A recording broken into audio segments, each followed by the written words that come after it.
Salutations, salutations, everyone. Greetings, greetings. Welcome back to my channel. Thank you so much for being here, whether you are here live in real time or you want to catch the replay later on or you in the bushes. Wherever you are, just thank you so much for being here. Thank you for your support. And I'm looking forward to talk with my next guest, who happens to be my cousin, that I just met. So it's a blessing to have her. She is a children's book author. So I have to make sure, when I enter into the space, you guys got to have my bra on so I can make sure that I present to you someone who is the author of this wonderful book here. It's called Tyra or Tiwa. Tiwa. Tiwa, thank you. All right. Now, hush, now I'll do this. But thank you. And the talking drum, it's when young Tiwa stumbles upon a mysterious talking drum, she unlocks a world where rhythm holds deep secrets, stories come alive, and the history of her village whispers through every beat. Each tap of the drum carries magical tales of bravery, friendship, and faraway wonders. But when a playful trickster stirs up challenges, Tiwa must use her courage, clever thinking, and a touch of magic to uncover the truth and discover her own powerful voice. A spellbinding tale that blinds music, culture, and imagination, perfect for children who dream big and parents who want stories filled with heart, wisdom, and wonder. Yes, isn't that wonderful? So I'm looking forward to just us exploring that as well. So let me go ahead and present to you and introduce to others Danielle Renee Wright. Here we go.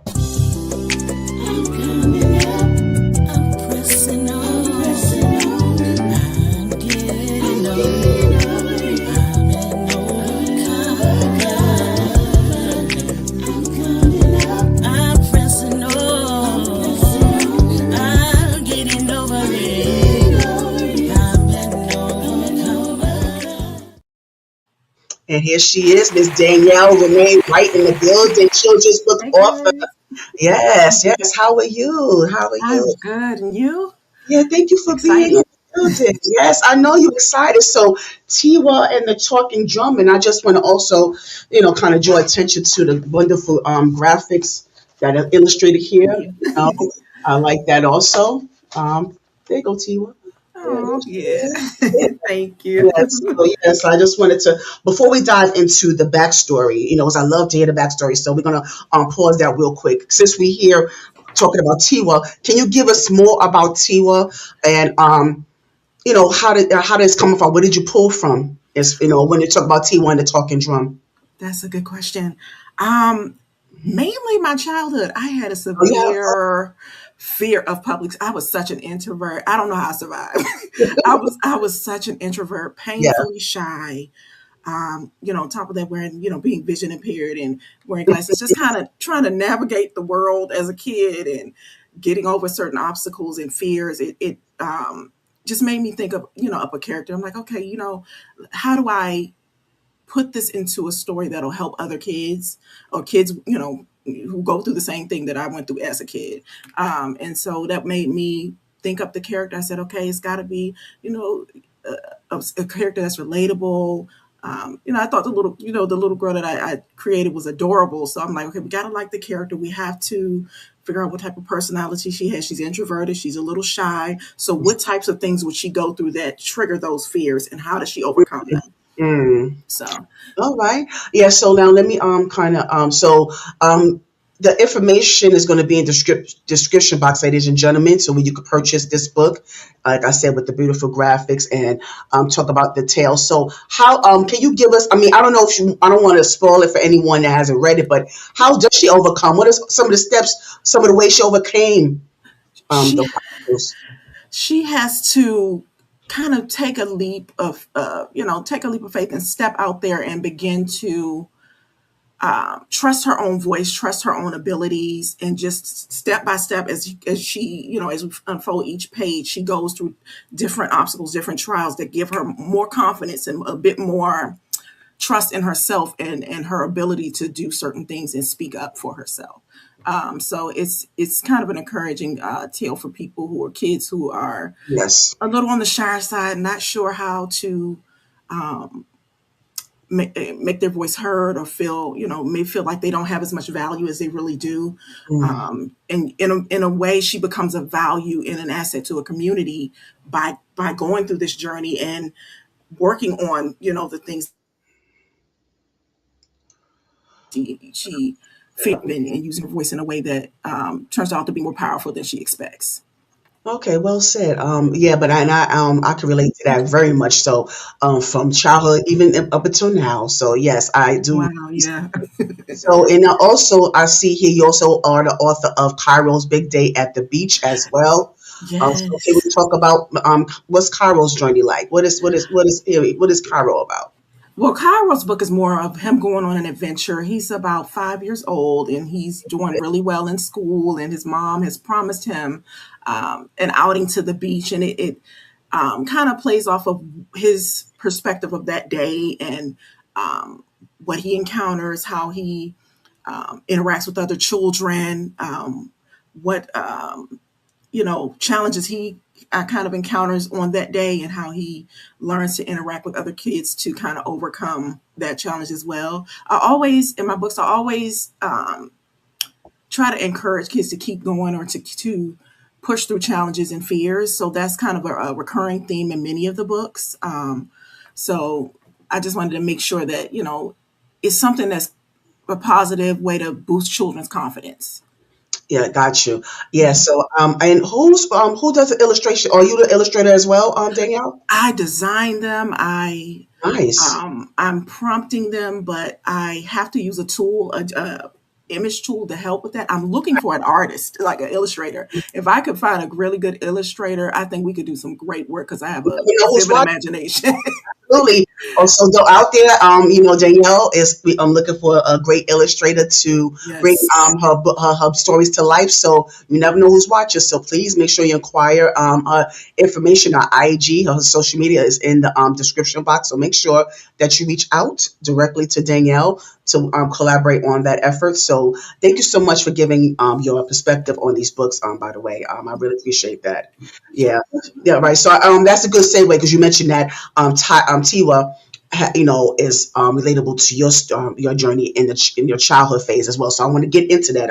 Everyone has a backstory, so I want to know. I want to get into where you were born and raised, two parent household, one parent household, your siblings, cousins. I always try to reference, certain things like did you have bunk beds, you have pilots on the floor, a bunch of cousins coming over, having to ration out the food, put your name on the juice. Did you have, the grilled cheese sandwiches with the block cheese? The egg and jelly Is it- cheese sandwiches. Yeah, We had those yeah, sometimes.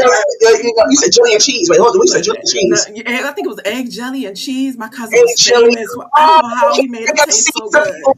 Yes, on the roll, right? Yeah, I think I see some people do that. Yes, yes. It was so good. Yeah, But yeah, I heard that. I wouldn't eat it, but okay. But we were kids, kids, we pretty much try anything, but yeah, we too. Give us some of your nostalgic details. I want to know some of your fondest memories, some of the board games you used to play, some of your favorite shows, who inspired you. I want to get to tea. I want to get into all of that thing. I want to get to all of you know what? that. It's funny that you say that because okay. So where do I start? Okay, born in DC, Yes. raised So you got from that go-go music. yeah, like so in the first Yeah. three to 4 years of my life, born in DC. My parents were from DC, born and raised, Well, okay. um, and they moved later on to. Ooh, that was a while ago. I'm trying to remember the area. They moved into another part of Maryland.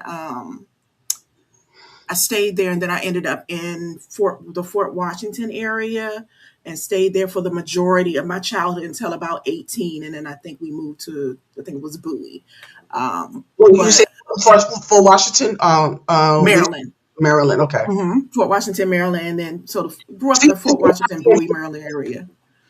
you always been around the DMV area. You always. Yeah, yeah. At least until college, where I was back and forth from Spelman to Georgia, and then eventually finished up my undergrad at Howard University. So You know. All right. yeah, That's it. yeah, you know. That's right. Yeah. Yeah. Yeah. But yeah, my childhood was. I had so many cousins my age. I just remember being very reserved unless I was with family. Like that was kind of when I felt my safe space for the Yes. majority of the time. Um, I was a loner for the most part because I'm the youngest daughter of my parents. My sister's like How many? 8 to 10 years older than me. There's only two of us. There's she and I. She's the Oh, oldest, so she had her own family, and she had yeah. nephew and all of that, and had her own apartment, and so But Danielle, growing up, like she was she like a mother figure to you at the time, like your sister? she's my half sister, so she spent some of her time with her mom, majority of the time with her Oh, mom, but she did okay. stay with us for a little bit, and that's when she would, look out for me. We walking home from school, and we, different things like that. She would come from the high school, and all of our schools were like on the same row, on the same street. So she would get out, come wait for me to get out, and then walk me home. And we're like cutting through this little wooded area, which we probably shouldn't have done. Like today, we would not do that. Do that but now. so I mean, typical older sister, younger sister, sometimes prankster, and things like that. But love her dearly, and if she's watching, hey, but Shout out uh, to you. she'll see it later. But yeah, love my sister. And my nieces and all of my nieces and nephews and great nieces and nephews and stuff like that. So, but definitely, I know they found out that when I was about 4, they realized I couldn't see because I almost felt pre-K. Yeah, yeah, talk about that, Danielle. I almost failed pre-K, and like Um, they didn't know what was going on because they was like, "No, she's smart. You talk to her, she'll answer your question, right. or you say it to her, she'll finish your sentence or finish she'll count for you, do whatever."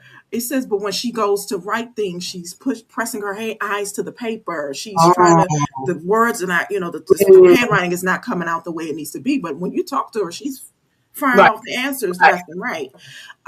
So I had the same teacher. Her name was Miss Jones. I love that lady so much. How May did she you rest do in peace. those too? Oh wow, that's crazy. Okay. Yeah, I had two Miss Joneses, but this Wow. Miss Jones, she had me for pre-K and for kindergarten. And so she knew, like, by the time she got me together vision wise and got my mom to go take me Yes. to get my vision check, Mm-hmm. um, she knew my situation. So she knew how to kind of deal with that going forward. But they initially, I think I was about maybe 3, just before going to school. My mom had actually taken me in to go have my eyes checked, and the person told her for some reason I could see. I don't know how they figured that out because I can't, but not without glasses, not without corrective lenses. But they told her I could see, and so she was like, "Are you sure?" Because she gets like this close to the TV, and all of this stuff. They'd have to pull me back, and I'm right back up there by the end of the night. Yeah. Yeah, and that's the thing. These doctors sometimes they just don't want to take the time to do a thorough check. They just want to do the Yeah, basic exam. And no, it's something else. There's something. Mm-mm. It's and not normal. You sitting so close to the T. Like it's not normal to do this. It's not. yes. Yeah. Yes. And still didn't know, it still was blurry. Wow. So I don't know what made them think I could see, but they did. So it kind of went under the radar for a little bit. And what some people don't know is the longer you leave vision impairments unchecked, they get worse. Worse. Yes. Yes. So I look at old glasses that I have from my childhood. They fit in my palm, and I try to put them together, and I can't see a thing. I'm like, I don't know how I ever saw through these Wow. lenses. So it's very important to get your Yeah. baby checked out beforehand. If however young they can take them, if it's 1 and up, whatever you need to do, just check and double check. Because then I went to, like I said, Miss Jones, and she's like, no, no, this baby is smart. Something's wrong. Something's off. Yeah. Yeah. And when they showed me a Disney character that every child knows, and I could not figure out what it was, I'm just looking at them like, it's colors. What is this? Like, I'm just Right. looking at them like, Like I don't they're know. like, she can't see. Right. So that, but they was able. So, so you said at 4 years old they were able to. Figure it out. Yeah, they were able to And figure it out. what was it? Was there a particular name for it? Severe. I have a severe myopia. I have astigmatism, and I'm at risk, even to this day, of retinal detachment. Mm, So, as a kid, I couldn't go do like I wanted to kickbox, and then I was told that. So I had already signed. I think she had already signed me up. My mom had already signed me up for the class, or somehow, some kind of way, I ended up in the class anyway. At about between the ages of like 7 and 12, and we found out the retinal detachment part a little bit later. And once I saw they were hitting in the face, I said, no, I'm out. No, thank you. No, sir. You know, I was like, I Yeah, want to not do the this, face, but not the face. like I want to do this, but I like to see too. So we got to pick one over the other. So Yeah. So that what was other type easy. of? Oh, I'm sorry. I'm sorry. Okay, dear. I'm sorry.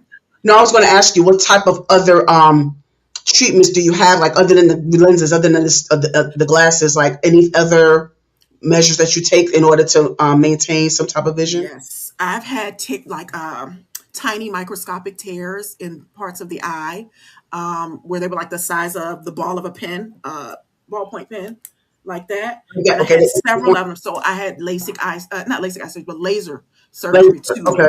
seal around the hole to keep them from tearing. Mm. So when I tell you that was one of the most painful things, and they numbed my eye, Yeah. but that Oh. was one of the most painful things that I had as a teenager.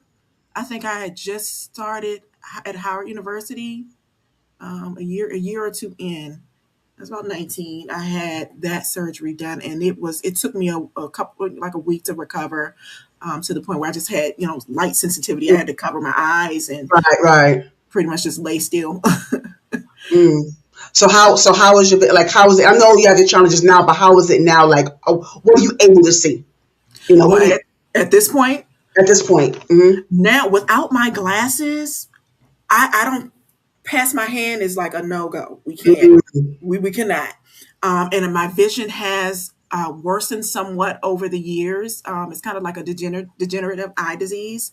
Um, so they give me this prescription eye drop that helps me kind of preserve, limit eye pressure, preserve what I have in a way. So I have to take that pretty much every night for the rest of my life, to preserve that. I'll always have to have lenses. My vision is too bad to get LASIK surgery. That's the first thing. Yeah. Yeah, that's the first thing one of the doctors told me as a teenager Yeah. when I was first coming out with it.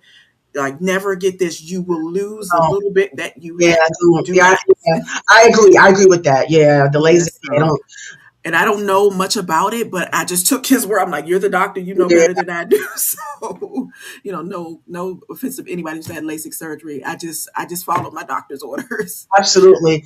Yeah. I'm So glad you did, but I just hope that because I mean, Danielle, I just truly believe, God, orders our steps. And I truly believe that, it's so much advancement in the medical field, there's so much medical advances. So you just never know what might right, happen within the next few years. And you never know, I'm you waiting on may, it. may be an innovator towards, more advanced treatment Yes. for these type of eye disorders. So I'm so thankful for you to sharing that. But also, I wanted to find out, like, and for you to have these challenges and able to be an author, how you able to achieve that, and what is your approach towards the writing process?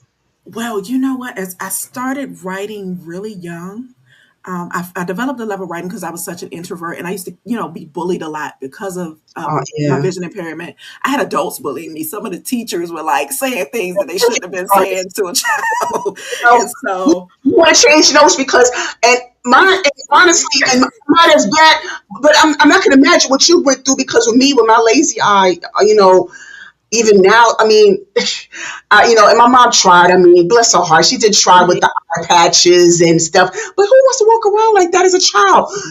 I mean, so you talk about bullying. I was one eye patch eye, oh honey, cross eye this and cross eye oh that, and honey. it go one for you right here. Are you looking at me? Are you talking to me? Are you talking? See, they used to get me too. They used to get me. I'm speaking to you directly. Can you just? I mean, come on. I mean, it's just Like, y'all don't have to do that. You don't have to do me like in the way, like you said, a dose, and it's like a dose. You cross-eyed, right? I'm like, what? yeah, You idiot! Like, that's what they do why would you think that would be okay for you to say that to a to child? a Or child. even though you make, Impressionable. but of course they feel like they don't mean any harm, but the way you say it is harmful. Oh, you are cross-eyed, right? Oh, with your eye going out. And why would you point that out? Especially like, Yeah. why would you do that? Like, that's like Thank you for making me more somebody's secure in what eye. I am. I mean, I was way more insecure before, but you made it so different now. You made it so much better now. So that's one of the reasons why, Danielle. I'm gonna go back to the. I just want to try to give you some relatable. I want to give you some relatable stuff here too, because that's one of the reasons why, I prefer to wear glasses on camera. Mhm. Because of my wandering eyes. So I have that. I still have to work on that. But because I've never been a camera person anyway, and also want to get into that because doing Yeah, girl. doing this YouTube stuff, because you nervous. But let me tell you something. I told you before backstage that I'm just as nervous as you are because I'm still getting the hang of being in front of the camera. I've never Mhm. liked being in front of the camera. I don't know. Like I have, like how some people have so many childhood pictures. I don't really have that many. I don't even have that many because I've just never been a camera person. Now, Mhm. my mom got married. You don't see me in any pictures. I was not the flower girl Mhm. for that reason. I was always shy. So things like that. So we have that in common. So I want to just I'm kind of, so glad you said that. I yeah, am so glad. You know what? What was it? Last Thanksgiving or something? My mom was Christmas and Thanksgiving because my mom was getting them. She's like, "You're not in any of the pictures. yeah, You're not yeah. gonna have any memories." I was like, "I'm okay with that. I'm okay. Y'all know I was there." You know, I'm I okay. just Yes. I'm not a camera girl. When I was younger, Hmm. these are the thin version of my glasses. That's what people don't understand. Hmm. I was Coke bottle. I was thick Yes. bombs. I was everything they could think of in the moment. I was, and even my teachers was like, your glasses so thick you should see the moon, and Oh, it's saying all. And I was 4 when people were saying this to me. So mind you, I'm like, I don't know whether I should be hurt or is this right? Are you telling me the truth? Is this actually fact? Or right, right. so I Yeah, remember telling my mom, I was like, Mama, my glasses so thick I should see the moon. I was like, now mind you, I'm like 4 or 5 years old, between the ages of 4 and 6. And she said, she stopped the car, turned the car around. Who said that to you? And what we're is, going back, and it didn't end too well for that teacher, but yeah, because uh, I'm like, you trying to make who was a teacher?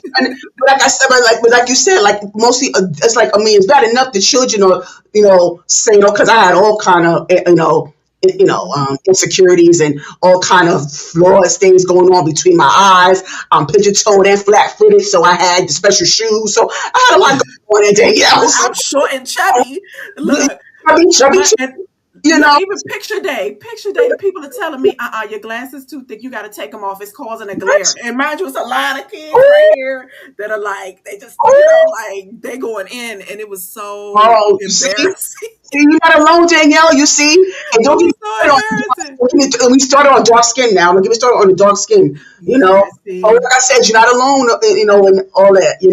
So, but but Danielle and I are, we exchanging. Even though we're exchanging our insecurities and what we have to go through. Please let this be a teachable moment to everyone, especially parents out there who have children and yeah, are struggling in certain areas. Just be mindful of the things that you say and how you say them handle to them with care. because we Yeah, all we might take jabs we might because none of us are perfect. Sometimes we take jabs at like a little playful but hmm, just be mindful of how when you have a child with certain imperfections or adults with certain imperfections and how what you say affects them. yeah. So we could laugh about it now, or whatever, or we could go, we might cry later, but we can laugh about it now, but it's not funny. It's really Yeah. when you go through that, especially in real time. The fact that it's not, it's really not funny. So, but thank you for I used to sharing. come home crying. I I would never let them see me cry. But Right, no, right, right. Yeah, yeah, so but thank you so much. That's why I said I appreciate you us being able to exchange, yeah, those type of yeah, things. But like, but you can look at them now and say how you like me now because you are author, you college graduate, you doing all the things. So yeah. well, how you like them Doing my apples? best. Right? You doing it well. So I mean, Thank you. that's all right. But I mean, and you doing well. Anything else you want to share before we get into To the the book. next phase? No, not the book. The next phase. Because I like to get into the elementary, junior high school phase. But so I want to Okay. make sure we cover some childhood stuff. I'm trying to remember this story. I'm trying to. Was it elementary school or was it? Oh, I think it was between like my. I was about maybe sixth or seventh grade. My glasses, the older version of my glasses that they used to call Coke bottles, was so thick, I didn't want to wear them. So I would go, Yeah. like, I'm outside riding my bike, and I'm like, I'm not wearing these to school tomorrow. I just got them, and I And took them, and I you threw flash. them down on the concrete, and they bounced. They did not. They did not scratch. They bounced, and I was like, Those are durable glasses. They don't make them like they used to. and then I thought about it. I was like, you know what? I'm glad these didn't break because I'd have gotten in so much trouble because they're expensive. Like Yeah, they are. They were. They were. Yes. as a kid, my mom is spending anywhere from $500 to Yeah. $1,000 on a I don't even know child's how much. glasses. Because I had glasses when I was at 1 year old. I had like the glasses, So yeah, Yeah, I could imagine. yeah, I would have gotten in so much trouble. Yeah, yeah. So I can imagine. But yeah, thank Yeah. you for sharing that. But I also like to get into the junior high, elementary, junior high, because there's so much of a pivotal point of our lives that we don't talk about. And I like to dredge it up in people. And I love to hear the memories and nostalgic tales of elementary, junior high, whether you was shy or popular, whether you played any sports, did you have a favorite teacher, did you hump in the staircase, did you None enjoy of that, though. None of that. No, I was more terrified of my mama and my daddy than anything. I wasn't going to do too the much out of line, We'll find out. I was terrified. I was like, no, not for Miss Wright to come up here and tear the school up. No, thank you. But well, I say from middle school on up to we're doing elementary, middle school, or middle school Yeah, high. elementary, middle school, elementary, junior high. Elementary, I made some of the best friends that I think I had. Like I could probably call a few of those people today, Nice.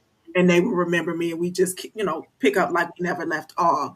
Even though I may not see them every day because I'm now in Georgia, I no longer live in the DMV area. Okay. But made some of the best friends, people who really knew me to my core and that I could be my true self with. I wasn't um, as shy with because they got to know me from maybe about age 5 or 6 on up. So went to school with a lot of good people then. Nice. Favorite teachers had another Miss Jones and a Miss German. Miss German, I believe she was the 6th grade teacher. I had Miss Jones as the fifth. Two beautiful black female teachers, amazing for my self esteem. Amazing to this day. Little things I they love did and that. the way they poured into me, and I didn't even realize it as a kid. When I think back, I'm like, see, that's why I love them. That's why I love them. But just kind of bringing me out of my shell to the point where I could function a little better because I was a child. I could barely look people in the eye because I felt like something was wrong with me. And I could barely hold a conversation without wanting to run away screaming. I'm holding the Yeah, conversation, but inside I'm like, we talked about no, I that. don't want to do this. I don't want to do Mhm. So, um, but so by the time I got to 5th and 6th grade, we're doing stage plays, presenting them for school and stuff. So I learned that I kind of liked being on stage, but it was so terrifying to the point where I was like, I can do it for 5 good minutes, and you got to get me off of here. Like Yes. I can't stay here. I said, well, what's another way I could express myself? I started to write. That's the way I could write. I could Nice. put it in a book. It could stay in the book, or I could do whatever I want with it, and it's done. I don't have to do nothing else with it once I do that final touch. And so, my 6th grade teacher, Miss German, she actually had a lady come in and she had us writing poetry and doing different uh, haiku and all types of different types of poetry. And she said she had a lady come in and said, as the ladies were like, well, I want to compile all of everyone in the class's poems into a children's book. And they somewhere out in the world that my poem is in a book somewhere. And guess what? I Mm. was so young, I never thought to ask what the name of the book was. I didn't What? get the lady's name. I was just so No. like, oh, she wants it. Okay. Like, I didn't really think anything of it. I was so young. Uh, but it's out there. Yeah, but you don't even know, even now, even to this day. I need to go do some research. I said, Yeah, I I'm mean, going to research with now, all this technology and stuff we got. yeah, I need to find it. Or if I can find my old teacher and ask her personally, I need to find it. you do, you Because I do. don't think she's at my old elementary school anymore. But from there on, made great friends. Still, had some bullying throughout. Mm. But once people really got to, I was great at sports. I could beat grown men in basketball. I What? was really good. Like I was like the glasses, and then that's when I learned how to speak up for myself because I was like the glasses must work because I'm out shooting you. Now Yes. what? Wow. Like so it. I could beat grown between the ages of 12 and 16. I used to beat grown men in basketball. I couldn't dunk, but I could Wow. cross you up and I could shoot. I could push the ball, push the ball and cross you up, send it between the What? legs, Okay. and yeah, people. And I shot with my left hand because I dribbled with my right and shot with my left hand, so it used to confuse people all the time. And they're like, "You letting the girl with the glasses? You letting the little girl beat you?" It was Wow. hilarious. But then it would all fall apart. Like so, when I went to middle school, I was too scared to try out for the basketball team because I knew I got severe anxiety. Like anytime I was in the setting, I felt Hmm. like my heart Hmm. was just, and like I'm Yes. starting to breathe funny. I'm like, can I breathe? I can't, I can't function. So I was too afraid to try out for sports like I really wanted to there. I hadn't gotten to the point where I was confident enough to do that, but I did make really good friends. Like, I mean, the friends I had, you could not say anything to one of my best friends then without them saying, "Don't you talk about my friend." I don't, like they would stand Right. up for me, That's and we had each other. right. We stood up for each other.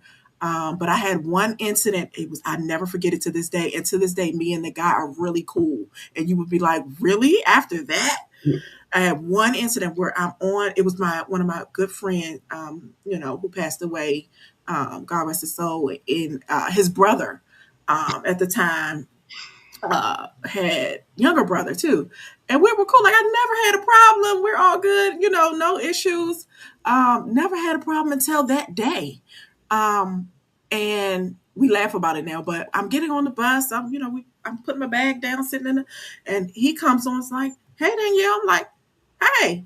All of a sudden, he just hauls off and slaps my glasses off. I What? mean, he slapped me so hard, I didn't even have time to think. What? And I was like, "What?" I don't know what happened, but some kind of way, I don't even know. I just blacked out. And next thing I know, I'm over the seat and they're like pulling us apart. I can't see, mind you. It was like the Ray Charles movie where the person gave Right. him the wrong amount of money. He tried to fight. Right. Trying to pull lunch at him yet? Right. That was one thing about me. I was quiet, but don't do that. Don't put your Yeah. hands up. What the? Like, I never fought in school. That fight was on the bus. We was almost home. Right. I never fought. You were not going to suspend me. My mother was not going to come up here and say that you had a problem with me in school. I got straight A's for the most part. I graduated my high school salutatorian. I got good grades throughout school. Mhm. From once I could see, I took it and ran with it. But like, Yeah. yeah, like he That's slapped my glasses clean crazy. off. My best friend, the one who always went to the bathroom, she had to pick my glasses up. I was so busy trying to get to this guy Right. that I didn't even stop to pick up my glasses. Right. Right. And to me, I'm very. Yeah. I don't like harming people. I don't want nobody harming me. I don't even like killing bugs. So for me to want to go after somebody, you have done like you have just committed And, the ultimate disrespect. You know right. what I I'm mean, saying? it is. Because what? Really? And it's a boy on top of that. So I was like, in the moment, I was like, oh no, like I know, I'm You know, vision impaired and I'm chubby and all yeah, these things. but you get your ass Don't kicked. do Yeah. that. No, don't do that. Don't do And that. what happened after? And so they're pulling us apart. The bunch. I was like, hey, y'all don't get it together. I'm gonna stop this bus. I ain't want to go back to school. I sat myself there, but we got off at the same stop because guess what? We lived in the same community. So I'm gonna Guess see. what? Guess Um, what? Yeah, she was my friend was like, you want your glasses back? You want your glasses back? I wasn't even talking to her. I was just like, no. And we yeah. got off there. He Yeah. ran. Yeah. Moment. He jogged home because I was trying to get my little blind self. But to this day, I think about a year or two ago, I talked to him, caught up with him on social media, and I was like, "What were you thinking that day? We Yeah. were having a Exactly. bad What all did you we said, say to yourself? Yeah. all we said was hi, and I'm like, we cool, your big brother What did doesn't he even say know though? you. Did he He apologize? was like, "Oh yeah, several times." Because especially after my mom had to go to their house and tell them that my glasses broke or something happened to my glasses, and they had to talk to his parents and stuff. And my mom had to go up there and do that. And we never had a problem again. We really didn't have a problem before that day. Before that day, So he just tried we you for just I no was reason. like. were you having a bad day? Like, and this is us talking like now as adults. Like, As a are you? adult, Were you okay? Like, did something go wrong? He said, no, I was just like a stupid little boy. Like, and I was like, that yeah, because I'm that's like, you was like, we never had a problem. right. They ain't good We were enough. really They ain't cool. good enough. No, they ain't good enough. And to this day, like, I don't have any grudge. And that's how I am. Like, a person could get on my nerves that one day or do something. The next day, I'm like, okay, as long as you don't ever do that again, we're Right. okay. And I'm like, I Right. understand we were kids, like Whoa. we were kids. I'm Yeah. forgiving to a certain extent, unless you Right. like Of on course. the thousandth time, I'm gonna be like, okay, now you no more. Nah, I'm done. But after that, I'm like, okay, just don't ever, not to ever. He knew not to ever do that again after the Oh, way I no, oh, responded, no. but No, I think he learned from him. Yeah, from then on. Like, he was wow. like, yeah, leave her alone. He did. I don't even think he came within a certain number of feet of me for a while after that because I think he didn't know Mm. how I was going to respond. He didn't know I forgave him already. A Right. But he was scared after that. I mean, I would little be. bit, little bit. Yeah. I mean, oh my goodness. Well, I'm glad Yeah. y'all made amends, but shame on you. Yeah, You know, it was wild. it is It wild. was wild. And then I think after that, once I think my teacher, Miss Jones, when she put me in that first play, and then I did another one the next year with Miss German, because every year they decided we were going to put on a play for each class. After I got into kind of doing a little bit of like a small speaking role for school plays, by the time I turned 13 to go to middle school, I got into the DC Youth Ensemble. Mm. And that was, I was so still very painfully shy. So it took me a while to kind of get out of my shell, but I thank them for everything because I don't think I would be here like at this point in my life where I can hold a conversation, where I can do a podcast, where I can look people in the eye, where I can say what I think, go out in front of, I don't care how many thousands of people in glasses and not care, Yeah. and just going to be myself wherever I'm at. And But that's one thing they helped me with. right, exactly, and it should because Danielle, nowadays glasses are sexy. Glasses are trendy now. Before back then, glasses was never.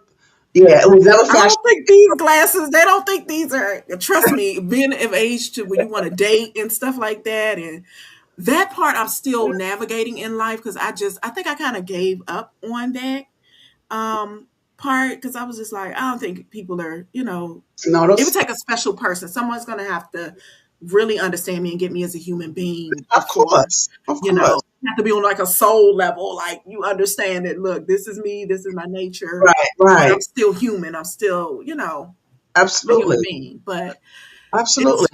it It, it was a time. those were rough years. I think middle school was Yeah, the roughest. yeah. They were. I still had my good friends because we went on to the same school. Some of us, but the bullying, people literally standing around. I mean, I had older kids. Like I think we went seventh. Was it sixth to eighth or seventh to eighth at that point? I just know I was in a lower grade, and all the older guys from the other higher grade would come around. And they just standing there in circles, just going in on me. Got jokes, like cruel, like Yeah. before lunch. I'm like, how the teachers letting y'all get out of line and just come over here and surround a girl, like just go in like this? Yeah, No one said anything. they don't care. No one said anything. Unfortunately, yeah, Yeah, yeah. But I'm glad that you got through that. yeah, yeah. And you said you graduated salutatorian from junior high. From my high school, What high school? yeah. You went And to that. so What high school did you go to? I went to Friendly High School in Maryland, in Fort Oh, Washington, Maryland. Maryland. So Okay. salutatorian there, did well, made good friends, I was going and to ask you, then give us some high school stuff. Did you start yeah, singing or did you? yeah, people not from mostly people not from my school though. Okay. So I was always taught like if you date somebody, make sure you don't have to see them every day if y'all break up. Like it doesn't Right. go That well. makes sense. That Um, makes sense. And then on top of that, I wasn't really allowed to date till I was like 17, pushing 18. My mom was like, nope, like makeup, she was like 16. Dating, she was like, I begged to do That's 17 because she was like 18 and a half. You got to be going to college, but I think if I had a little tiny bit more dating experience, I would be more confident. But we were towards the end of like graduating by that point. But when I went into high school, did really well, honor society, mm, graduated pretty much with honors, but joined different. I joined different academic groups. I played for the basketball team for 2 years, Mhm. but this was me. The problem with me was I think I had severe anxiety and I would be experiencing sometimes I would experience panic attacks. Luckily it never happened to me on the court, Mhm. but I was experiencing like my brain was going a mile a minute and I was everywhere but in the game.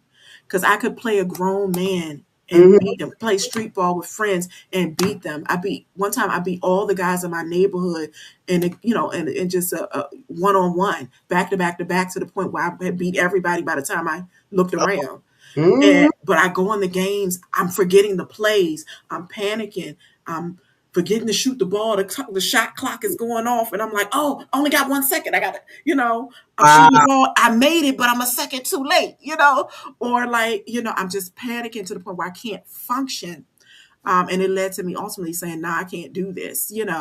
So that was one thing I did not conquer. So Danielle, did you talk to someone about that? Because I mean, the fact that you have to quit doing what you love to do at that time, did you talk to someone about that? I talked to she was my PE teacher at the time, but Okay. I think she was like this was like early. I can't remember if this was middle school or high school. I think it was high school, but I talked to a staff member who was like, she was either the PE teacher or something like that. I can't remember exactly who she was because I only had one class with her once. But I said, is it normal? Because she used to play ball in high school. And I said, is it normal for me to feel like I'm in fight or flight mode? Like my body is just like, I'm something's happening to me. And she was like, you know what? She remembers dribbling down the court and thinking, what am I doing out here? Like, Mhm. what am I doing? Because my friends used to joke and say, they say you play us, but you on the bench when it's time to play. I had a lot of friends who were guys too, so they don't pull no punches. They give it to you straight, like you ride a bench. But I'm like, didn't I beat you yesterday? Like one of my friends was 6'8". Oh, in I'm not high gonna say his school? name. In high school? Yeah, yeah. Ooh, At 12, he was like 6 feet almost. Like he was a wow. tall and lanky guy. Like, yeah, one of my best friends at that time, and I beat him in front of a whole gym full of people. We was just playing a one on one, and that's what convinced me. When people convinced me to join the basketball team, and so I was like, y'all don't really know, because they wanted me to try out for varsity. I was too scared to do that. Because literally the winning shot against him in the gym was a 3-pointer. And he's like in my face, everything. And I Mhm. still made it. But then I switched, what do you call it? Switched corrective lenses to gas permeable hard contact lenses, because I found out I was allergic to soft contact lenses at the age of 13. My eye would swell up and it would look like I Mhm. literally fought Mike Tyson. Like Ooh, they would swell up so much they couldn't get them out. I would have to go to my eye doctor and have her physically flip up ooh, my eye and try to get them out. And when ooh. she took a picture of it, exactly, and it was so uncomfortable. It to the point where she flipped up my eye and she said, um, don't ever. It was a new doctor I went to after I couldn't figure out why with my old doctor. He just would put drops in and not say anything. It turns out when she flipped the lids up, it was a rash all under my lids, top and bottom. And she Oh, said, oh my God, you're allergic to these. Never put these back in. Who gave these to you? And I told her which doctor. She said, no. She said, I need you to come to me so I can help you get this and this and this and this. you So got you need to sue that. You should have sued that doctor. again, young, I told my Yeah. mom, again, not really knowing Oh my God. your rights. No, I guess you got to advocate for yourself. Yes. I was so young then. Yeah. I let Yeah. so much Yeah. stuff slide. If Yeah. Back I then, yeah, that's true. When a lot of us didn't have the know-how back then. Yeah, that's true. Yeah, Yeah, but and then being a kid, if as an adult, those some of the things happened to me, all the things that happened to me as a child, I would be rich right now oh, if I know. I was that type of person. I But could even imagine. to this day, I don't even have the heart to, I can't say that because maybe one day I'll feel that way, but I'm Yeah, like I'm not that person. I understand You totally. have to really, you would have to do something to like someone I care about for me to get upset at that point. Because people used to do stuff to me all the time. I used to be like, okay, well, I just know I don't need to be around that person, but I'm not gonna hate you or, Right. do anything. Yeah. Don't go back to that eye doctor. Oof. Wow. But Oh goodness, my And this God. is what happened, mind you. I started wearing lenses at 13. I met the lady new doctor at 16. So for 3 years, You been doing I what? don't know if that had anything to do with my vision changing or progression. Because I'm mind you, sure your you did. body is responding and swelling and itching and you know just all kinds of stuff. Your All that eyes are. time. It's Oh my crazy. God. It was crazy.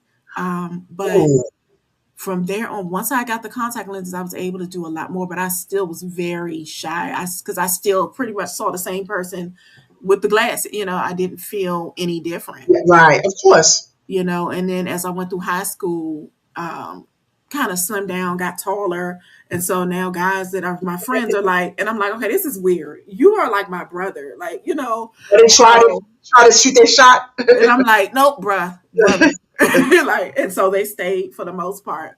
Yeah, all right. They Boundary. kind of stayed my brother, but um, you know, high school then went on, did prom. I wasn't gonna go to prom because I just was not I didn't go to my prom, but I go ahead. wasn't that girl. I didn't like Yeah. How attention. was it? Who'd you go with? Yeah, that's another story. I went with a friend of the family. He was cool. I ended up dating him years later, like in our 20s. Not gonna say anything, but I should have left it alone. No disrespect. Good person, just bad for each other. I think Okay. not That bad for each other, bad for me. He was bad bad, for bad me. for you. Yeah, yeah. Yeah. Mm-hmm. It just I know what I want, and even though I wear glasses and stuff like that, I don't feel like I should just settle just because that's what people No, want me what to do. you mean? Of course not. So, and Yeah, he actually wore them too. But as we got older, people change. People but at least grow. you knew. At least you knew, what you was not willing to settle for. I mean, there's nothing Yeah, wrong. Your standards are your standards, and if you know offhand that this is not the right person for you, you have every right to act on that and nip it in the bud. Some people stay in situations. I don't know why they do that. They stay stuck in situations because they feel like, I don't know, whether they feel obligated to, or they don't want to be alone, like different reasons. But we could get that's a whole nother. That's yeah, another that's a whole nother pocket. whole other thing. You write that. You write that in one of your adult books, Danielle. That's later. Yeah, Yeah. yeah. Good So person though. Good person though. yeah, right. So okay, okay. But all right. So let me ask you. Did you go straight to college right after high school, or did you I break in between? I went in. I took the beginning of my college year, which would have been in fall. I took that off and transferred from Spelman to Howard. So I ended up. I did 2 semesters at Spelman. I switched over because the program I wanted to be in wasn't there. What was that? I wanted to do something with like education and IT and some other things that Okay. I didn't. The program was there, but it wasn't kind of what I wanted. I kind of wanted Mm-hmm, to kind of just see what else was out there, mm-hmm, and the second choice was Howard. So I said, okay, let me take a minute, step back. Instead of taking classes that I don't need or that may not go towards my core courses, let me take a step back, enter a summer session at Howard, see how it is while I'm home during the summer. Fell in love, fell in love with it. I was like, no, I like the the curriculum. I like my okay. professors. I like just the overall vibe of being here. And so finished out there, met good friends there who I still know to this day, and one of whom also lives in Georgia. Nice.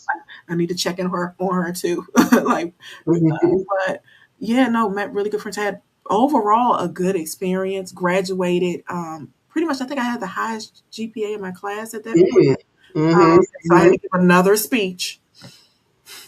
Gave a speech in high school. Do you remember? Do you remember some of that speech? Do you remember You some? know what? I blanked out. So I was literally like this.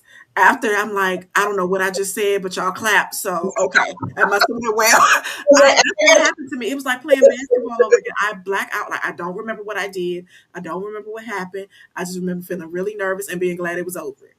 That was it for both speeches. That might make sense. So, what did you end up getting a degree in? Undergrad, it was in early childhood education and human development.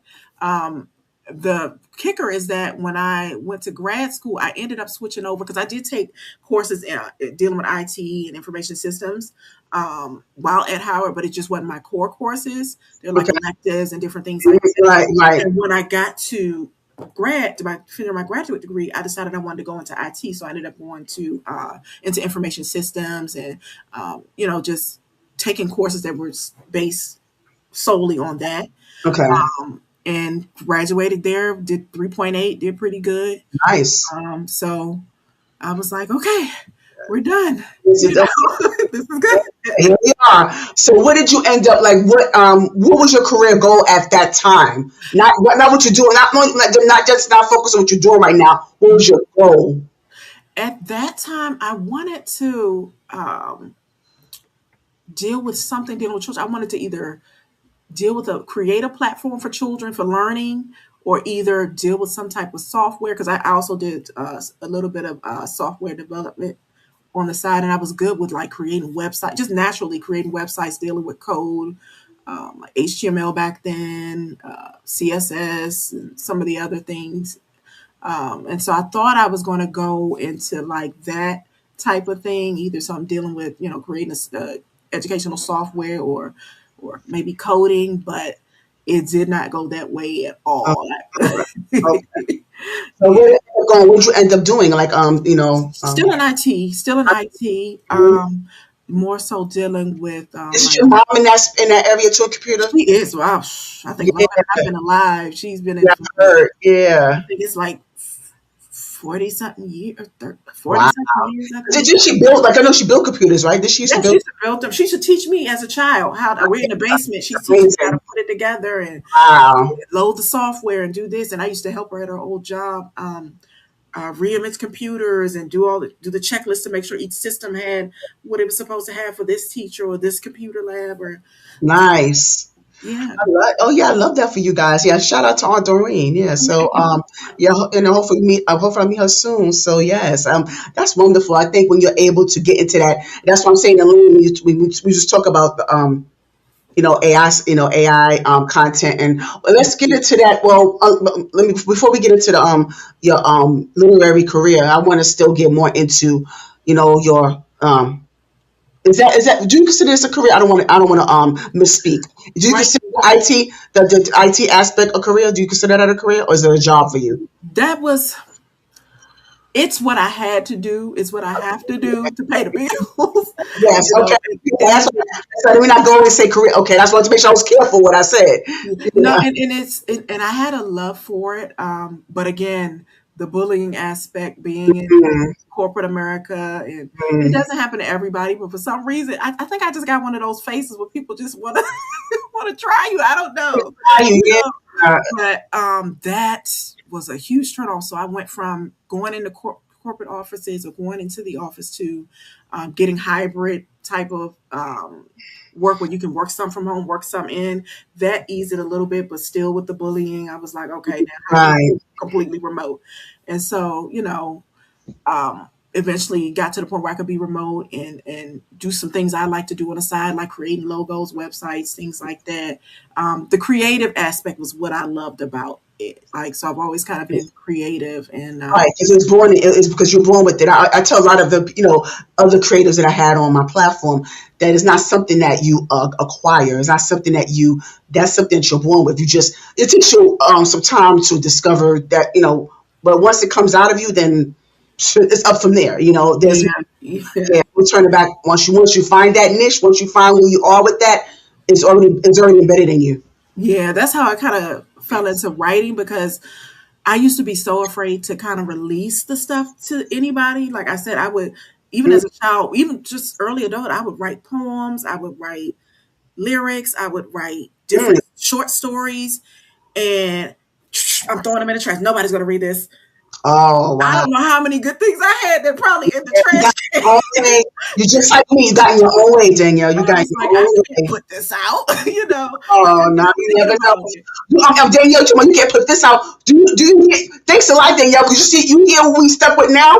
What they putting out here now? Thanks a lot, Danielle. Because I had an aunt who used to write That's what, songs, and I like that got me inspired to do my. And I was like, this might be good, but I'm not about to find out because I don't want you know, you're sensitive about your stuff, you know. yes, yes, yes, yes. So I So just give me the transition. I'm sorry, Danielle. Go ahead, finish. I'm go ahead. sorry. No, I'm fine.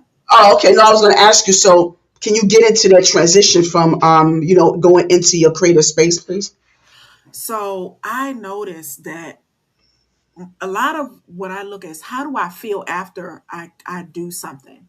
Like, how Mm-hmm. do I feel going into this office? How do I feel when I get home? What is the first thing I want to do? First thing I started doing was write. I may write in a journal. I may say, you know what, my brain needs a break. Let me just make up something else. Let me make up a story. Let me make up how my day should have went.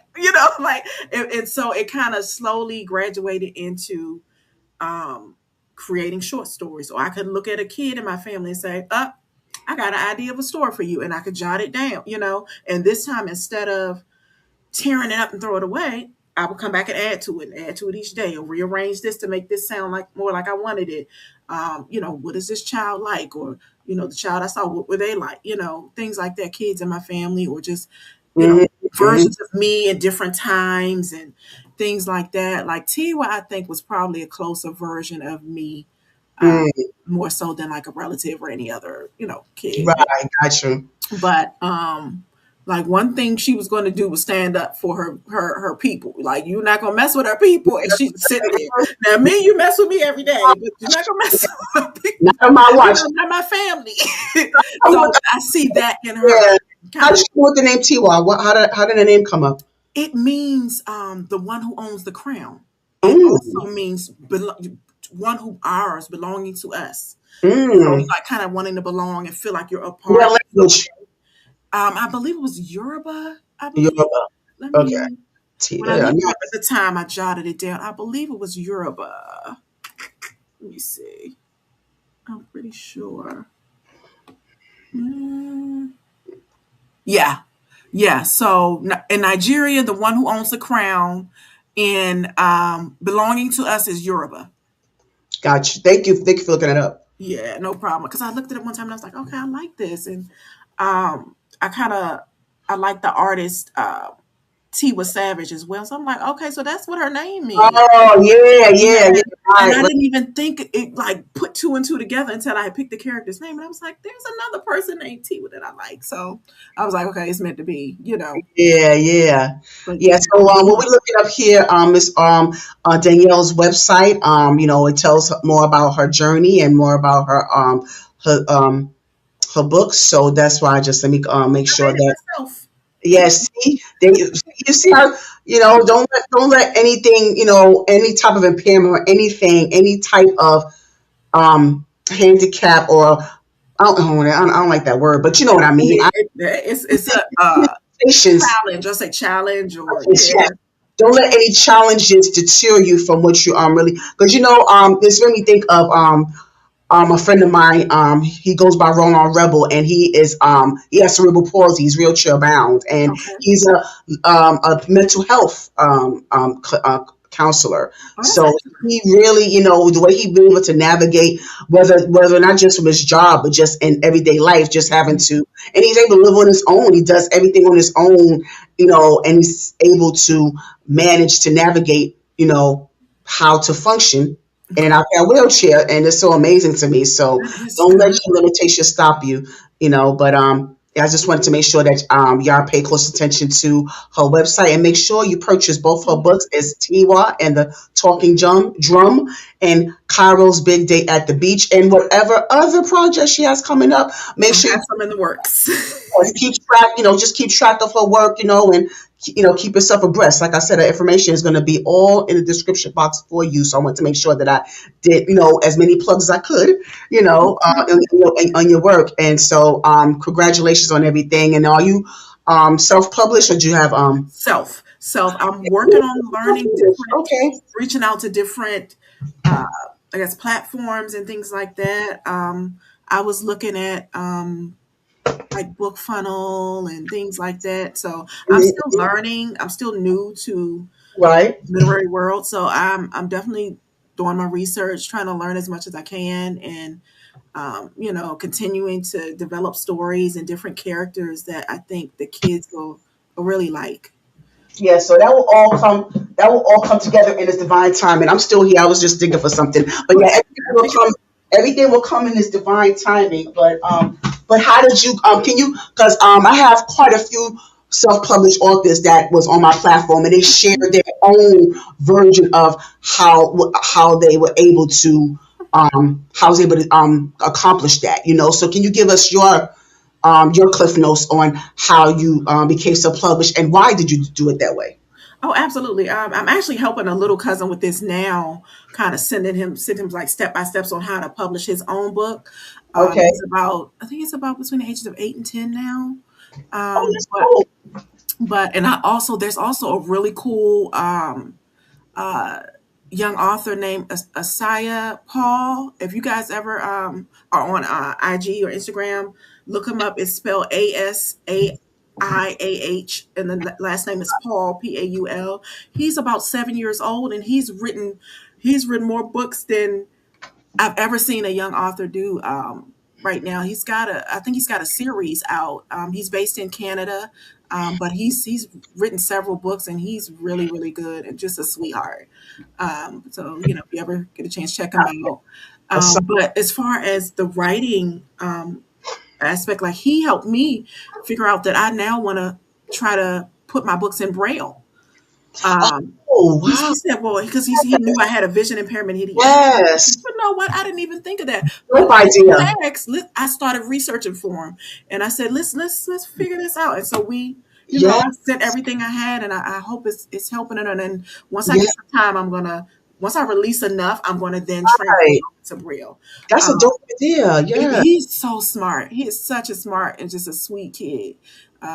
But again, it's Isaiah Paul. But he got me into thinking that way. But before that, just creating my initial book, I had to just get the courage to say, okay, what is my concept?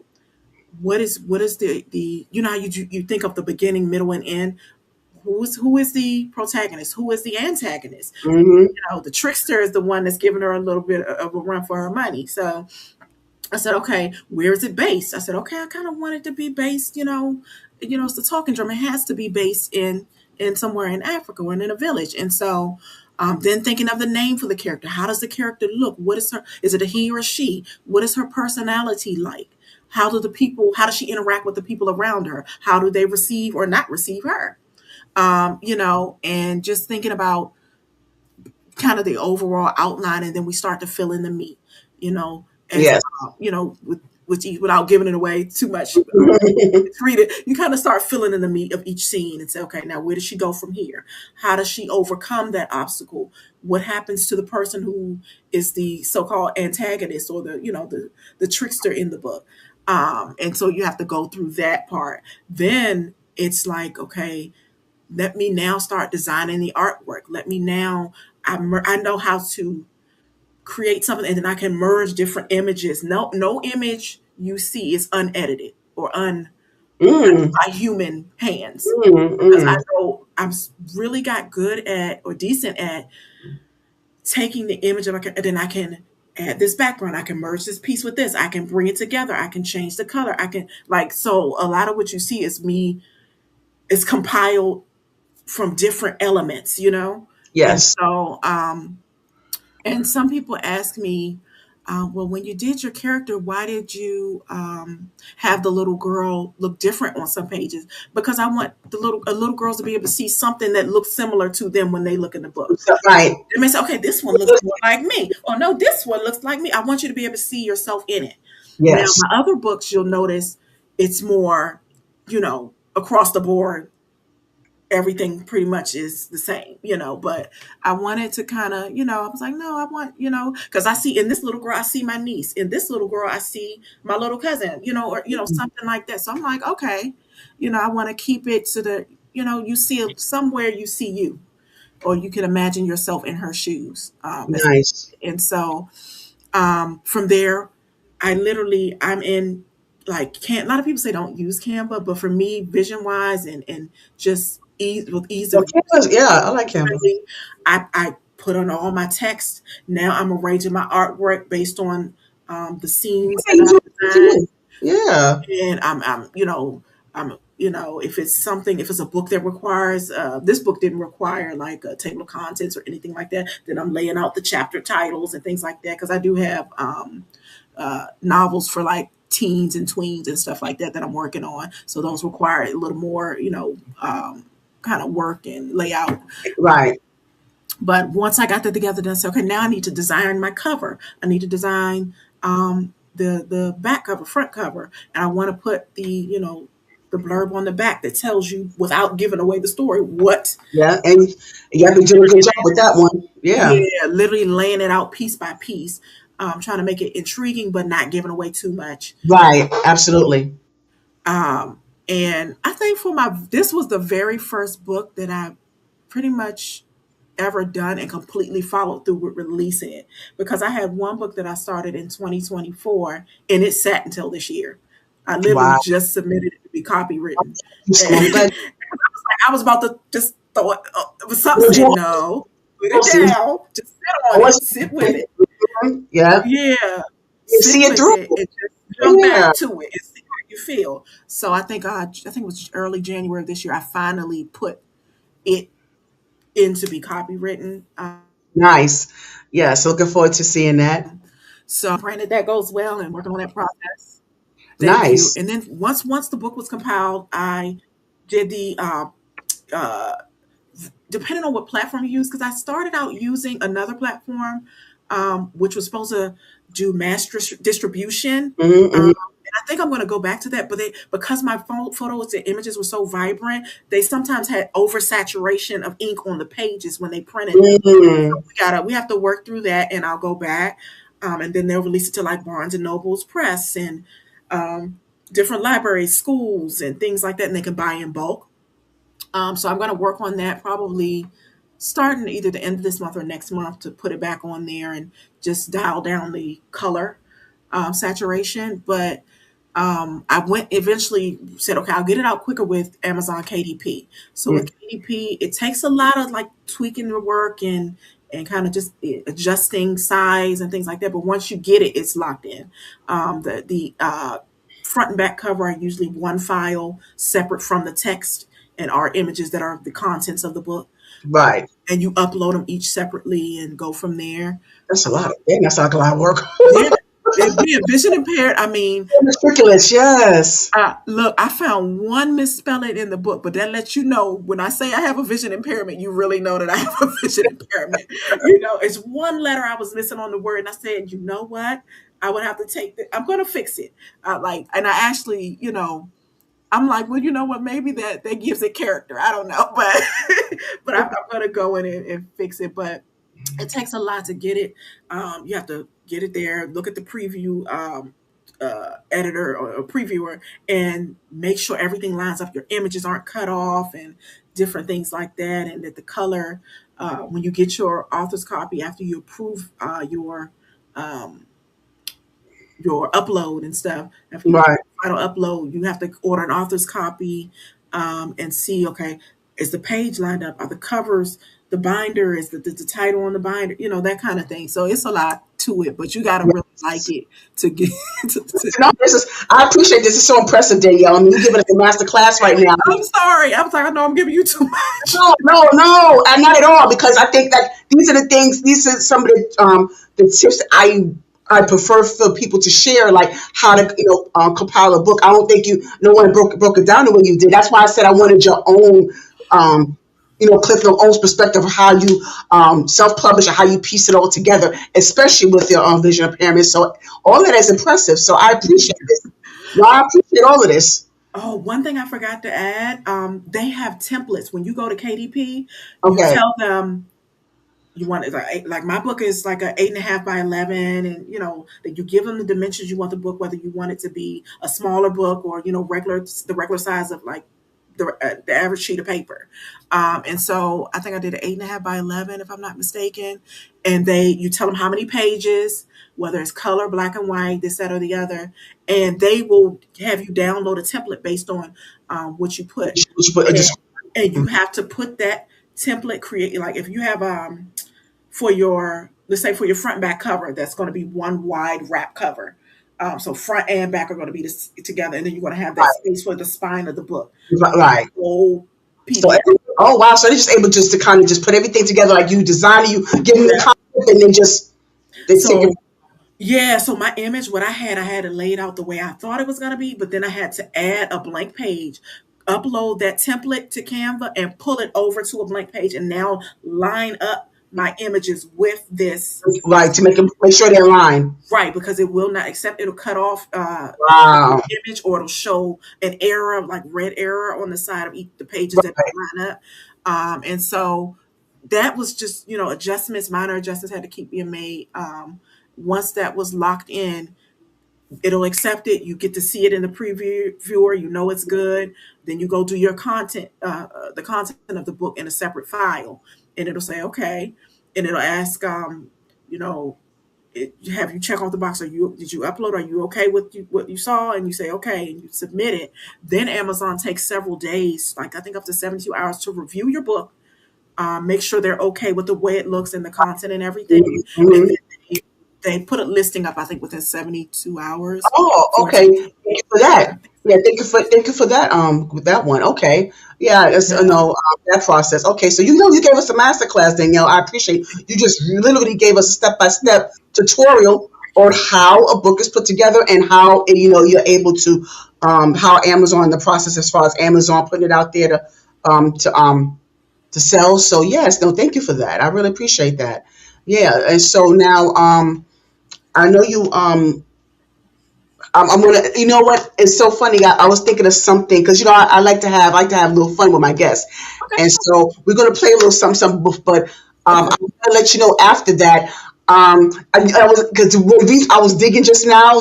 I was digging for because I have like this whiteboard that I use like for certain segments. Is a whiteboard that I use, but I can't find my marker right now. So I'm gonna tell you what I want, but I'm gonna explain it to you okay. because I'll enlarge the picture so I can see. I'm telling you because I can't find my pen. I can't find my marker. So Okay. but this is a segment that I actually thought of, especially for you. I thought Mhm. of you, you know, doing this segment, and I'm going to call it Everyone has a story. So that's the segment that we're going to do together with you in mind. So I just want to make sure that if I decide to do this with another author on my platform, do I have your blessing to do that with because this is your segment. This is something that Oh this is something that I jumped up this like expired by you. So I'm gonna do it like yeah, oh yeah, Danielle sure. presents. Yeah. So, but we're gonna do that. We're gonna do that in a moment. But before that, I want us to do a little this or that. All right. Okay. Here they come, yo. Here they come.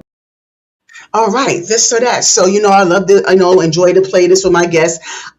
This is a segment where I give you two things to choose from. You can't plead the fifth. You can't choose both. You got to choose one or the other. Okay. No matter how hard it is, you got to choose one or the other. And I love to stick people, so be prepared for that. Okay. Okay. Also, Danielle, it's very important to let me know if you're not familiar with one or the other.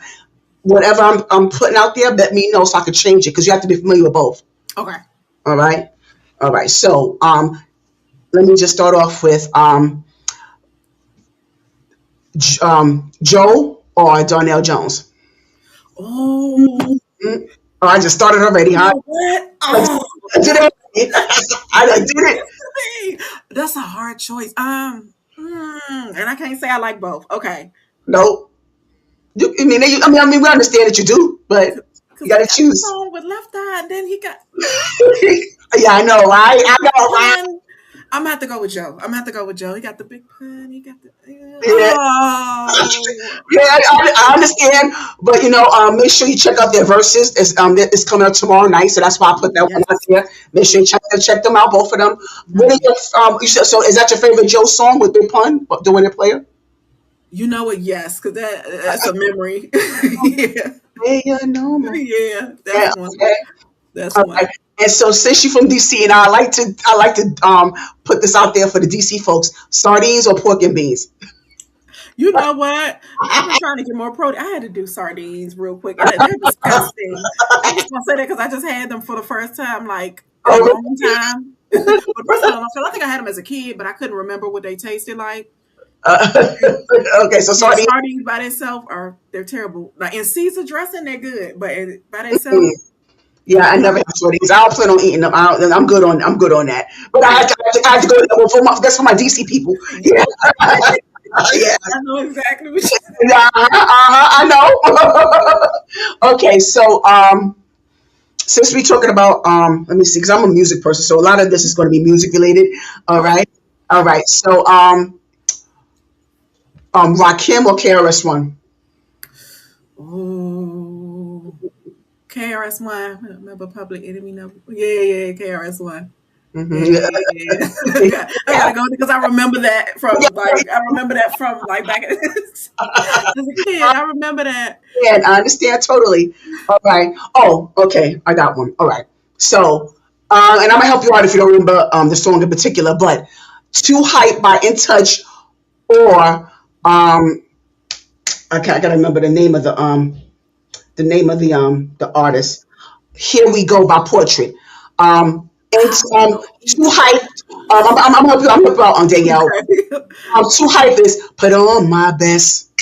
Can't believe that she said yes. She is the best." You know that one? I don't know either one of those. Okay. Well, okay. I'm sorry. Portrait. You're not from a portrait. Here we go, going through the same things. I think I've heard it before, Okay, so let me but change I it. don't know anything. I didn't know who it was like when I heard it.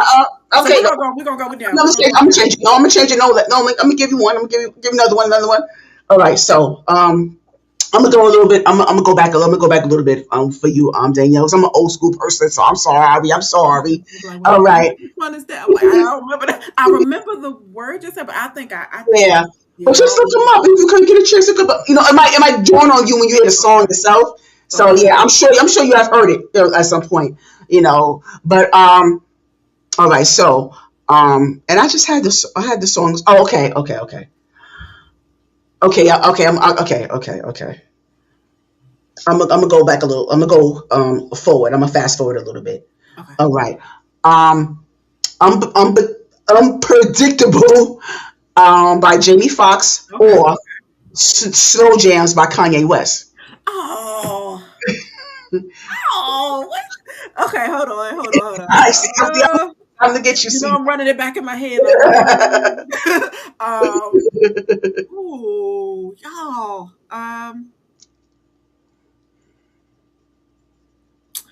You know what? I know it may not be the popular answer because I do love Jamie Foxx. But I It's think your. It's your. I It's you. This is like that song by your unpredictable. yeah. No, Kanye West. Oh, she said she wants some Marvin Gaye, some Vandross, Yeah, little I Anita. like that one. Yeah, Okay, yeah, yeah, I yes, like them both, but I like that yeah. one. This is your Yeah, yeah, your choices. Yeah, these are yours. yeah, Okay, I go with that one. all right. So, peaches or plums? Peaches. I don't like plums at all. Oh, you don't like? Oh, wow. She said, Don't plum, oh, don't plums, dry plums become prunes. Don't like those either. Like you I eat know. those when you sick. No, I'm thank doing that. I'm doing that. Okay. Oxtails or curry goat? you. Ooh, Mhm. you know what? A friend of the family made some really good curry goat. She got me hooked. Like she made it over the holiday, and now I have to switch from oxtails to curry goat because it was so good. I didn't even know what I was eating at first, and it was so good. It was so good. Got to be curry goat. Curry goat. Okay. Yeah. Oatmeal raisin or chocolate chip cookies?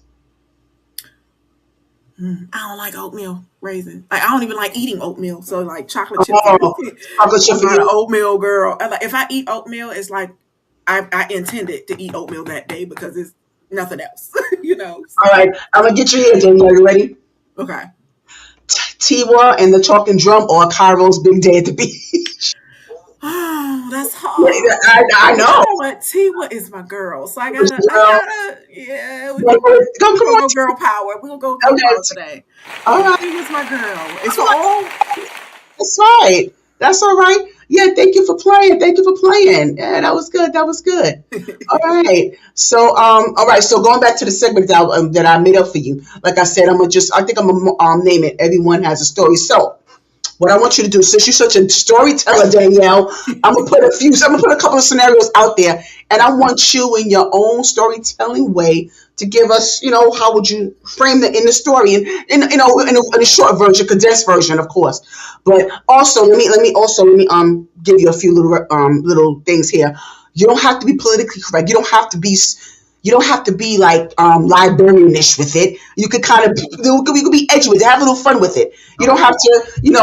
to, like I said, we're grown. We're grown here, so I want you to, kind of get into the groove of it. Okay, I want you to, you can take it there. I'm not you. You can take it there if you want to. You know, all Okay. right. I'm just letting you know. All right. So you need me to just like, am I completing the story or You what know you what? Yes. Okay. Okay. Yes, a good idea. Because I had a different concept, but okay. Okay. I'm gonna start it. Okay. okay?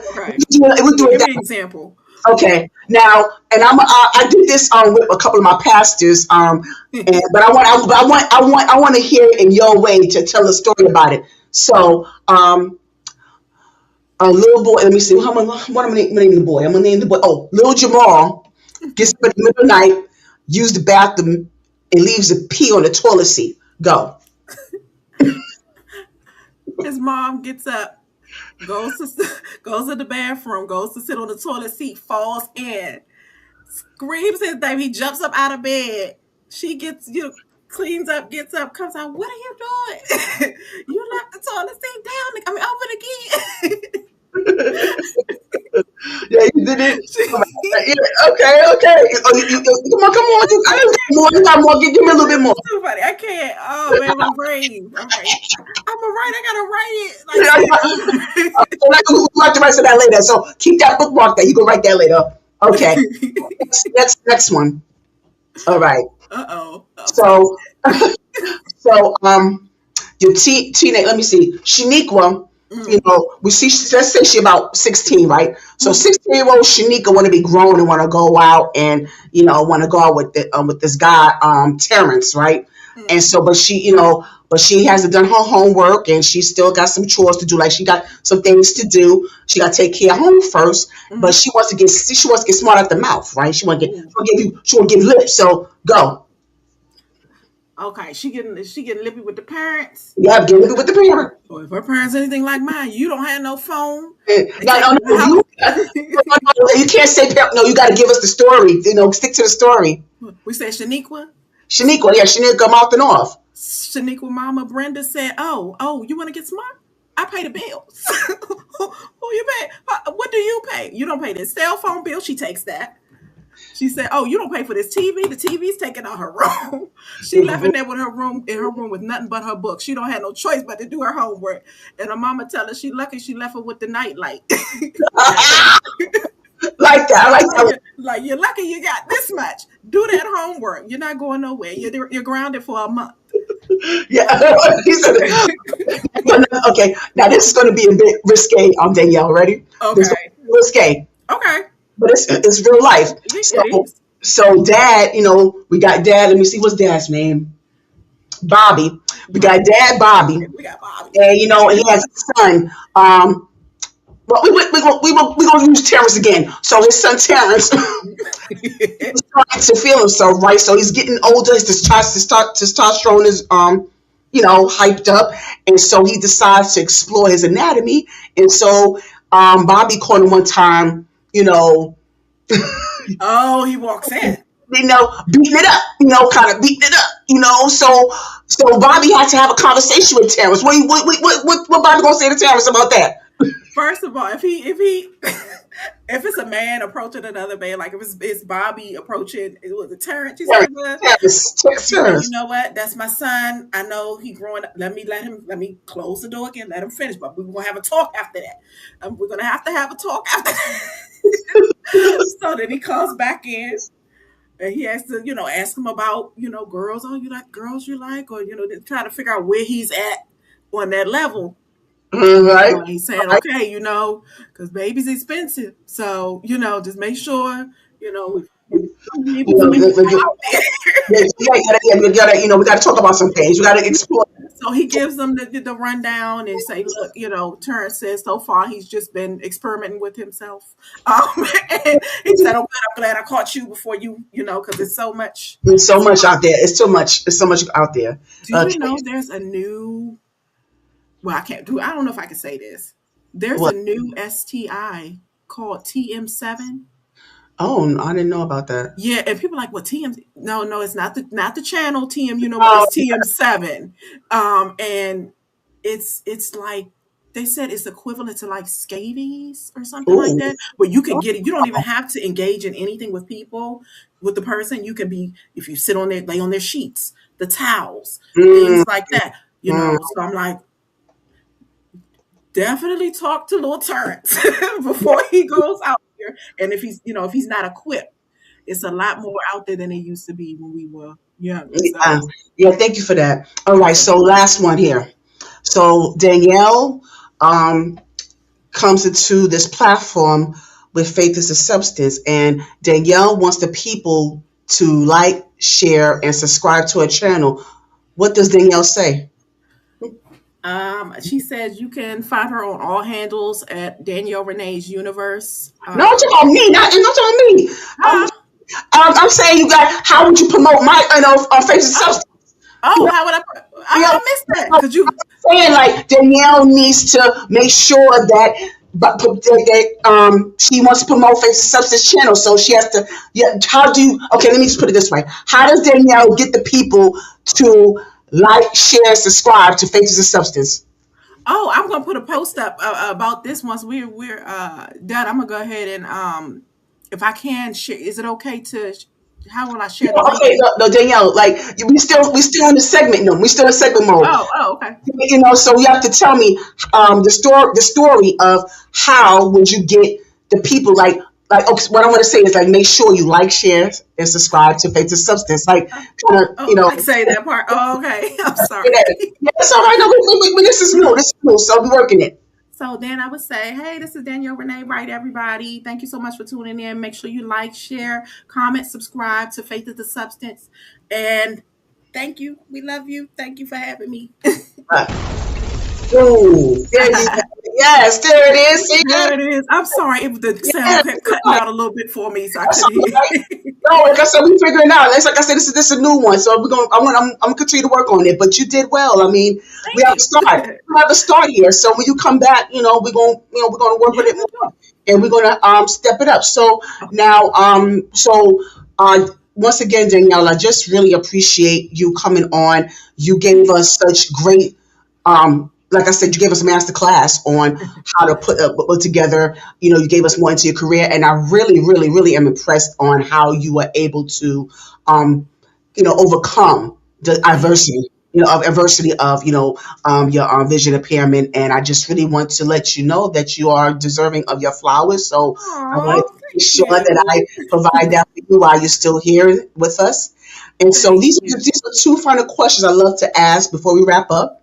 So, if you had the opportunity to have five people at the seat of your table, dead or alive, who would they be and why? I need the why for each person. Ooh, 5 people. And they could be Anybody, celebrity, okay. anyone. Mm-hmm. Ava DuVernay, Mm. because I want to one day either do a cartoon or transform one of my books into a TV series, like for teens or tweens. And I just love her storytelling. It's very eye catching. It's unique. It's beautiful. Oh, okay. So I got Ava. Let's see. Ooh, this is an interesting one. And you said five? Yes. Ooh. Mm, I'm drawing a blank now because I have to really think about it. Yeah, think It's, about it. Mm-hmm. I said Ava DuVernay. I want to talk to Viola Davis. Mm. I want to sit and talk to Viola Davis um, because I just admire her as a person. Um, I love her strength. I love just how fearless she is and how much she's like perfected her craft. And I just love that. Michelle Obama for sure. for sure. Who else? Why Michelle Obama? Michelle Obama, because I would want to pick her brain about her experience in the White House. I want to pick her brain about how she just navigates situations where you know you may not be received the way you want to receive, but how do you go through it and you still just stay true to yourself and just remain genuine throughout all of that, good, bad, or whatever comes. So we got those three, and then gotta get some guys. What guys? Gotta get some guys. Oh, this is a good one.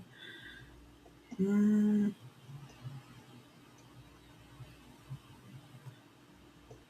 Michael Jackson, Okay. because I feel like he was a just to get an idea of what he was like, like because I feel like he had a very like sweet soul. It's very, like for the most part. I don't know about some of the other things, but I just would want to see how that is for myself, and then the creative on a creative level. Now I don't know personal life like that. That's Right, right. separate. That's Like it. Mhm. that's very separate. Now I'm not sure about that, but as a as an artist and just on a soul level, how to see how he is, how he would interact with people like that. So Okay. and then the last one that is hmm,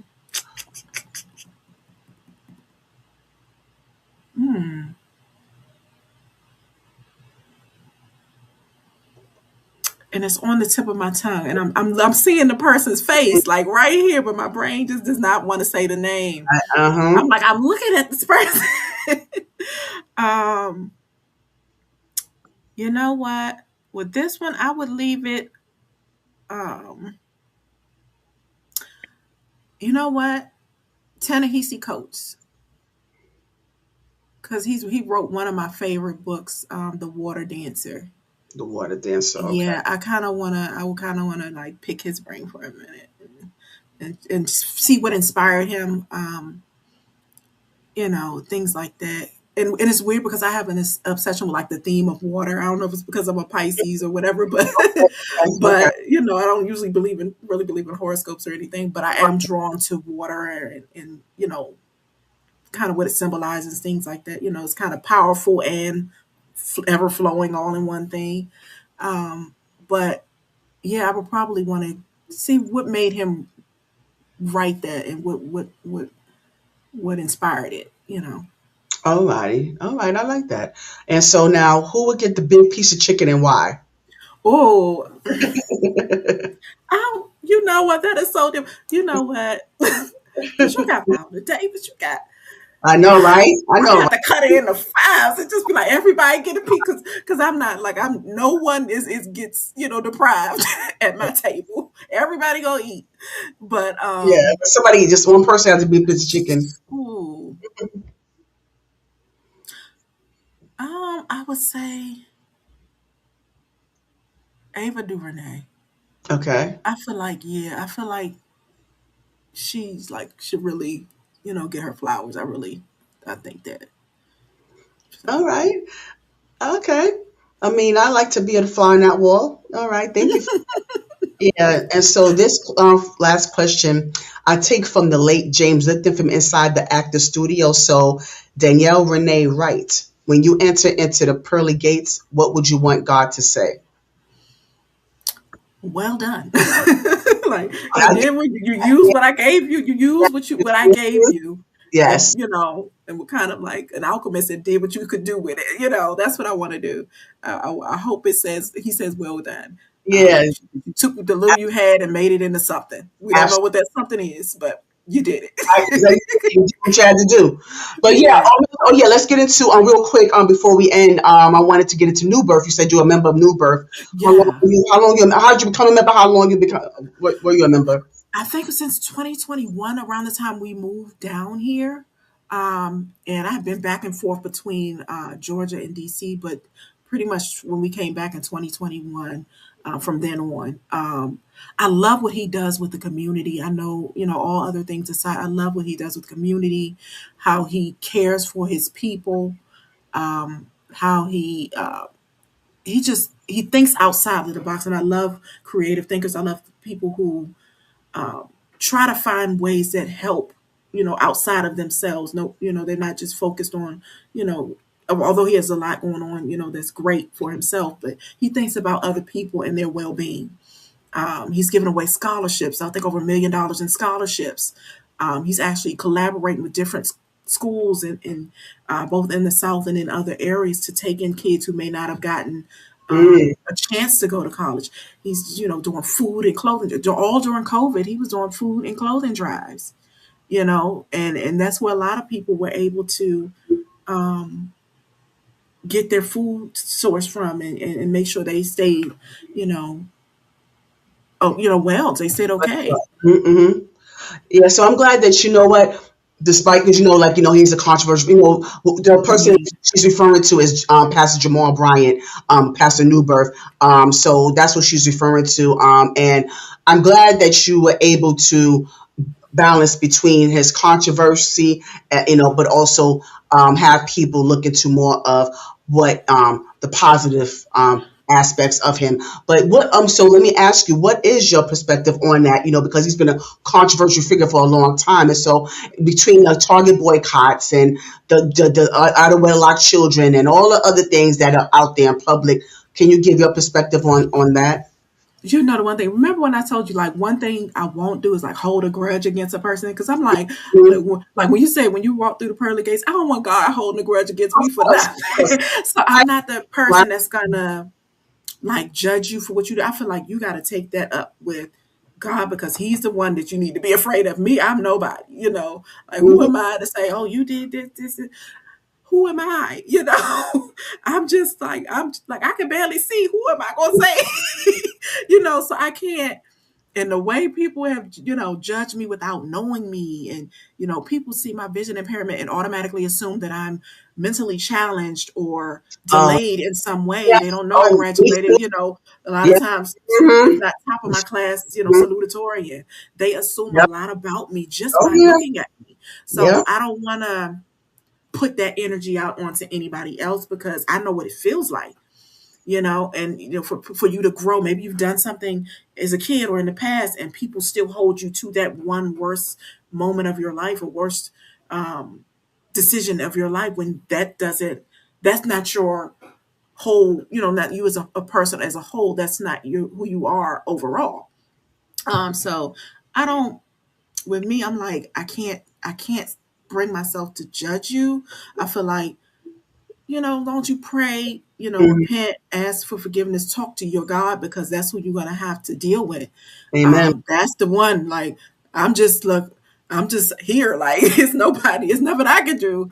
But I just feel like we got to give people a little more grace, Hmm. especially if you see some improvements, if you see them just really trying to get their self together.